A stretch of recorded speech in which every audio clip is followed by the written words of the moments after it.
नमस्कार। आज की वीडियो में हम द्विवेदी युग की बात करेंगे। भारतेंदु और उनके समकालीन रचनाकारों द्वारा हिंदी साहित्य में जिस आधुनिकता का परिवर्तन किया गया, उसके प्रभाव से काव्य भाषा गद्य उन्मुख हो गई थी। यद्यपि वह कविता के क्षेत्र में ब्रज भाषा ही बनी हुई थी। पुराने काव्य रूपों का पुनः प्रचलन और नए काव्य रूपों का प्रारंभ हो रहा था। हिंदी में साहित्य का प्रधान माध्यम पहली बार बन रहा था और साथ ही साथ कविता की भाषा भी गद्य की ओर झुक रही थी। मुगल साम्राज्य के अंतिम दिनों में असुरक्षा के कारण व्यापारी, शायर, कलावंत आदि उत्तर भारत में फैल गए थे। दक्षिण भारत में हिंदी या हिंदवी ने मोहम्मद तुगलक के समय से ही जड़ पकड़ ली थी। इस प्रकार खड़ी बोली हिंदी लगभग समूचे भारत और विशेषतः उत्तर भारत की सामान्य बोलचाल की संपर्क भाषा बन गई थी। आधुनिक साहित्य की लोको उन्मुखता और यथार्थ परायणता का आग्रह था कि सामान्य बोलचाल की भाषा अर्थात खड़ी बोली काव्य की भाषा हो। ब्रज भाषा काव्य की सुदीर्घ कालीन परंपरा थी। काव्य रसिकों के परंपरागत संस्कार थे। अतः ब्रज भाषा के समर्थकों ने खड़ी बोली में काव्य रचना का विरोध किया। दुर्भाग्यवश ब्रज भाषा पिछले लगभग 200 वर्षों से प्रधानतः नायिका भेद, नखशिख वर्णन और दरबारी काव्य की भाषा बनी हुई थी। 19वीं ईस्वी से प्रारंभ होने वाली साहित्यिक प्रवृत्ति रीतिकालीन दरबारीपन के विरोध में थी। हिंदी साहित्य प्रधानतः उस राष्ट्रीय स्वाधीन चेतना का सहचर बन गया था जो साम्राज्यवाद के साथ सामंतवाद का भी विरोध कर रहा था। 20वीं सदी के प्रारंभिक दौर में भारत में दूरगामी परिवर्तन हो रहे थे। देशी पूंजीवाद विदेशी साम्राज्यवाद की बाधाओं के बावजूद उदित हो चुका था। तिलक की गिरफ्तारी पर बंबई के मजदूरों ने हड़ताल की। 1907 ईस्वी में सरस्वती पत्रिका में इस हड़ताल पर एक लेख छपा। 1904 ईस्वी में एशिया के देश जापान ने जब यूरोप के जार शासित रूस को लड़ाई में पराजित कर दिया तो भारत में उल्लास का संचार हुआ। 1913 ईस्वी में रविंद्रनाथ ठाकुर को नोबेल पुरस्कार मिला। सबसे बड़ी बात यह है कि इस काल में स्वाधीनता हमारा जन्म सिद्ध अधिकार है का नारा दिया गया। यह चेतना पूरे देश में व्याप्त हो गई। तिलक ने गीता रहस्य में इस महान भारतीय ग्रंथ गीता को कर्म योग का प्रतिपादक ग्रंथ बताया। तिलक की इस पुस्तक का भारतीय जनमानस पर गहरा प्रभाव पड़ा। आगे चलकर रामचंद्र शुक्ल ने जिस कर्म सौंदर्य की अवधारणा को प्रस्तुत किया वह इसी कर्म योग से जुड़ी हुई है। आचार्य महावीर प्रसाद द्विवेदी ने संपत्ति शास्त्र नामक पुस्तक 1908 ईस्वी में लिखी, जो भारत के आर्थिक राजनीतिक यथार्थ का अभूतपूर्व चित्र प्रस्तुत करती थी। गांधी जी भारत नहीं आए थे, लेकिन दक्षिण अफ्रीका के उनके कार्यों की गूंज यहाँ तक सुनाई पड़ रही थी, जिसे हमने स्वाधीन चेतना कहा। उसके निर्माण की प्रक्रिया में इन सभी घटनाओं का बहुत योगदान है।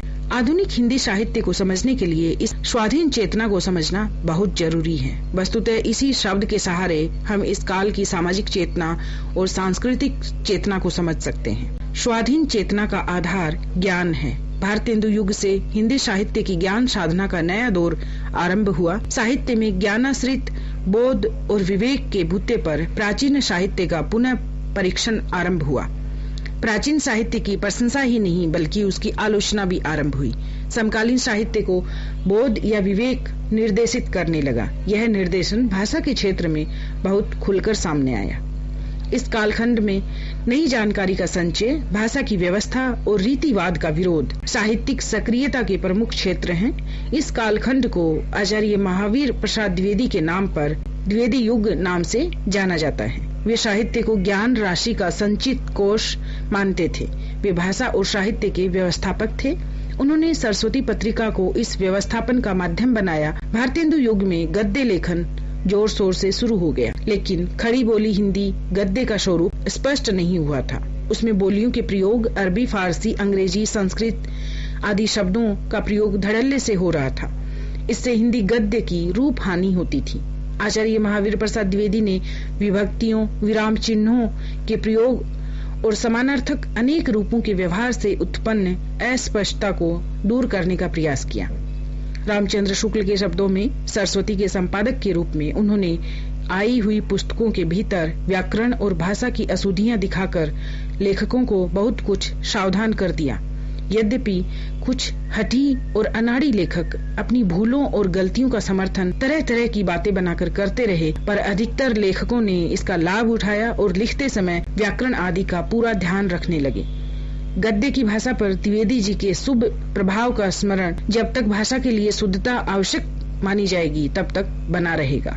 हिंदी के प्रचार कार्य में वृद्धि होने के साथ साथ भाषा की एक रूपता की आवश्यकता अनुभव की जाने लगी। हिंदी प्रचार का कार्य भारतेंदु ने ही आरंभ कर दिया था। उन्होंने बलिया के एक कॉलेज में हिंदी की उन्नति पर एक पद में भाषण दिया था। अदालतों में हिंदी को स्थान दिलाने के प्रयत्न का उल्लेख हो चुका है। अब आवश्यकता ऐसे हिंदी संस्थानों की थी जो स्थायी महत्व की साहित्यिक योजनाओं को कार्यान्वित करें। 1848 ईस्वी में प्रयाग में हिंदी उद्धारणी प्रतिनिधि मध्य सभा गठित की गई। 1893 ईस्वी में काशी नागरी प्रचारिणी सभा की स्थापना हुई। इसके संस्थापक थे बाबू श्याम सुंदर दास, राम नारायण मिश्र और ठाकुर शिव कुमार सिंह। सभा का उद्देश्य था नागरी अक्षरों का प्रचार और हिंदी साहित्य की समृद्धि घोषित करना। सभा ने हिंदी साहित्य की सर्वांगीण उन्नति के लिए जो कार्य किया वह सर्वविदित है। प्राचीन हस्तलिखित पुस्तकों की खोज, उत्कृष्ट महत्वपूर्ण साहित्य का प्रकाशन, हिंदी शब्द सागर, हिंदी व्याकरण, हिंदी साहित्य का इतिहास जैसे ग्रंथों का प्रकाशन नागरी प्रचारिणी सभा द्वारा ही किया गया। छापे खाने के कारण पुस्तक प्रकाशन व्यवसाय भी बन गया। बांग्ला आदि देसी भाषाओं और अंग्रेजी से अनुदित उपन्यासों, समाचार पत्रों, साहित्यिक पत्रिकाओं आदि को पढ़ने वालों की संख्या बढ़ रही थी। ऐसी स्थिति में भाषा की व्यवस्था का प्रश्न उठना स्वाभाविक था। अंग्रेजी, बांग्ला, प्रादेशिक बोलियों आदि का प्रभाव खड़ी बोली हिंदी पर विविध रूपों में एक साथ पड़ रहा था। इससे हिंदी के स्वरूप की हानि हो रही थी। आचार्य महावीर प्रसाद द्विवेदी ने भाषा में एक व्यवस्था स्थापित करने का प्रयास किया। इस प्रकार उनके हाथों एक ऐतिहासिक आवश्यकता की पूर्ति हुई। सरस्वती पत्रिका का संपादन द्विवेदी ने 1903 ईस्वी को संभाला। उन्होंने हिंदी पाठकों को अनेक विषयों की जानकारी देनी आरंभ की। सरस्वती में जो लेख वे छापते थे उनके विषय विविध होते थे। द्विवेदी द्वारा संपादित सरस्वती 20वीं शताब्दी के प्रारंभिक चरण का विश्वकोश है। वे विविध विषयों के विद्वानों से हिंदी में लेख लिखवाकर छापते थे। द्विवेदी जी शास्त्र और सर्जना दोनों पर ध्यान देते थे। द्विवेदी युग के साहित्य में वैचारिकता, इतिवृत्तात्मकता और गद्यात्मकता की प्रवृत्तियां प्रमुख रही। संभवतः यही कारण है कि द्विवेदी युग की गद्य विधाओं में निबंध विधा इतनी महत्वपूर्ण है। गंभीर लेख निबंधों से बहुत भिन्न है। इनमें वह जीवंतता तो नहीं, लेकिन वैचारिक व्यवस्था और विश्लेषण की दृष्टि से ये अभूतपूर्व है। निबंध विधा की विशेषता को बताते हुए शुक्ल ने लिखा है, संसार की हर एक बात और सब बातों से संबद्ध है। अपने अपने मानसिक संगठन के अनुसार किसी का मन किसी संबंध सूत्र पर दौड़ता है, किसी का किसी पर। ये संबंध सूत्र एक दूसरे से ऐसे नथे हुए हैं, पत्ते के भीतर की नसों के समान चारों ओर एक जाल के रूप में फैले हुए हैं। निबंध लेखन अपने मन की प्रवृत्ति के अनुसार स्वच्छंद गति से इधर उधर फूटी हुई सूत्र शाखाओं पर विचरता रहता है। यही उसकी अर्थ संबंधी व्यक्तिगत विशेषता है। एक ही विषय पर लेखक अपनी अपनी रुचि या दृष्टि के अनुसार भिन्न भिन्न बातें देखते हैं। इसका कारण मन का भिन्न संबंध सूत्रों पर दौड़ना है। इसी से निबंध में लेखक की व्यक्तिगत विशेषता का उद्घाटन सबसे अधिक होता है। आपका मन किस संबंध सूत्र पर दौड़ता है, इससे आपके मन का भी उद्घाटन हो जाता है। इस काल में ही अंग्रेजी के लेखक बेकन और मराठी निबंधकार चिपळूणकर के निबंधों का अनुवाद हिंदी में प्रकाशित किया गया। द्विवेदी युग के निबंधकारों में महावीर प्रसाद द्विवेदी, पंडित माधव प्रसाद मिश्र, बाबू बाल मुकुंद गुप्त, बाबू श्याम सुंदर दास, पंडित चंद्रधर शर्मा गुलेरी और अध्यापक पूर्ण सिंह प्रमुख हैं। रामचंद्र शुक्ल के प्रारंभिक निबंध इसी दौर के हैं। उनका अत्यंत महत्वपूर्ण निबंध कविता क्या है पहल इसी काल में लिखा गया। इस युग में गंभीर और ललित दोनों प्रकार के निबंध लिखे गए, लेकिन विचार परक निबंधों का महत्व अधिक है। महावीर प्रसाद द्विवेदी के निबंधों का तेवर नियामक और व्यवस्थापक है। चाहे वे कवि और कविता पर लिखें, चाहे क्या हिंदी नाम की कोई भाषा ही नहीं विषय पर लिखें, उनके निबंध स्पष्ट होते थे। उसमें कलात्मकता की अपेक्षा अपनी बात को समझा बुझाकर कहने की प्रवृत्ति अधिक है। विरोधी पक्ष का समन करने के लिए वे विवादात्मक मुद्रा भी अपनाते हैं। द्विवेदी की चिंता विविध विषयों का ज्ञान समेटकर हिंदी पाठकों तक पहुंचा देना है। निबंध लिखते समय भाषागत व्यवस्था का ध्यान भी उन्होंने रखा। उनके समीक्षात्मक निबंधों में उनका समालोचक रूप प्रकट हुआ है। संस्कृत के कवियों पर लिखते समय उनकी इस ग्राहिणी क्षमता का भी पता चलता है। चंद्रधर शर्मा गुलेरी द्विवेदी युग के प्रसिद्ध निबंधकार हैं। उनके निबंधों की संख्या कम है, लेकिन उनमें अगाध पांडित्य और आधुनिकता का अपूर्व समन्वय मिलता है।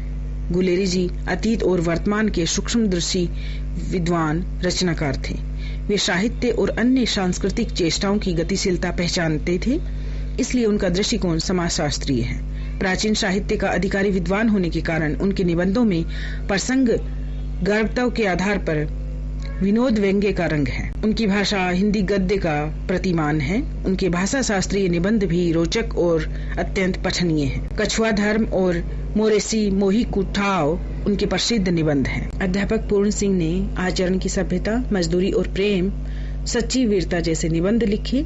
अध्यापक पूर्ण सिंह का मिजाज एक ऐसे आधुनिक सूफी विद्वान का था जो समानता, शांति और मानवीय करुणा में विश्वास करता है। मजदूरी और प्रेम निबंध में उन्होंने श्रम का जो सौंदर्य प्रकट किया, वह सौंदर्य बोध की आधुनिकता का द्योतक है।